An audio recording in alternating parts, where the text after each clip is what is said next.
Expeditions into the Forbidden West. Reader, if you would know of the Forbidden West, there are none more qualified to be your teller than I, the considerate Udain, healer of Blazon Arch. Why? For I yet live unlike the outlanders who gasped or shrieked the tales that follow.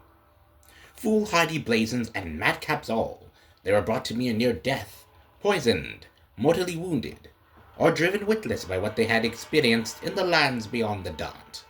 With such words was all I could do to ease their pain, and try to make notes from their rantings. As the sun shines upon me, I cannot vouch for the full truth of these tales. I only hope that they will satisfy your curiosity, and turn you from the path that led these imprudent explorers and daredevil trekkers to their deaths.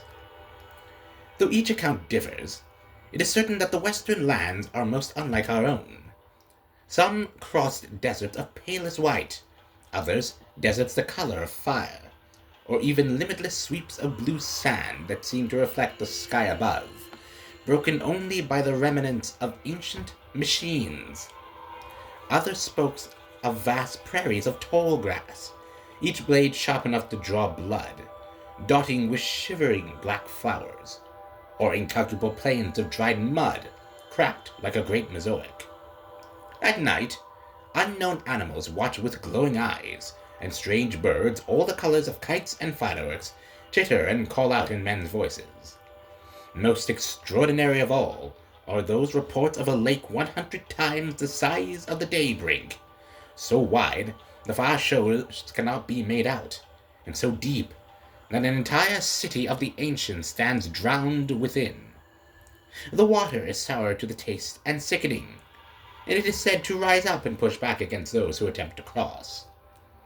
It would seem that dead cities without number have been consumed by the shifting dunes in the west, their skeletal towers mired in seas of sand.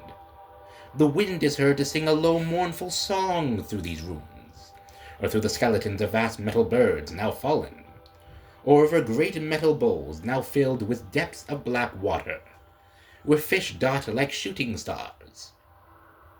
That song of ruin, rising from a hum to a howl, still haunted these men and women as they thrashed and sweated an unquiet sweep. But though the western lands are harsh, and even though their beauty hides dangers, it is not the land alone that swallows up all who venture within, that affects the brands and wounds suffered by those few fortunate enough to return. Oh yes, all have spoken of new machines in the west, machines more strange and terrible than any found in the Sundom. With their fingernails, dying witnesses have scratched out impossible shapes, or if they still possess several limbs and vocal organs, mimic jerking movements and imitated awful sounds, all belonging in the throes of madness. And what matter of men can live where the sun goes at night? These tales were the most chilling. One spoke of drinkers of machine blood, their lips and tongues stained, their teeth replaced with metal. Another described youths as pale as ash, all wearing the same faces, who hunt silently and tirelessly in the night. Still another told of a tribe seen only from afar, whose folks busied themselves digging deep pits in the sand, only to fill them again for unknowable reasons, while another tribe was only glimpsed on the waters of the great lake, riding their thin dark boats. Oh son, a half of me regrets scribing these stories, for they inspire questions that can only be answered by yet more doomed expeditions. And yet I must tell the tales, for what else remains of these poor, wretched men and women? If they sought riches, they found none to bring back, nothing save a handful of black silt, or a curiously stamped piece of metal, a chunk of desert glass with shifting hue, or an odd smooth shell. I have kept all these things to remind me of those who went in search of the forbidden and paid for it dearly.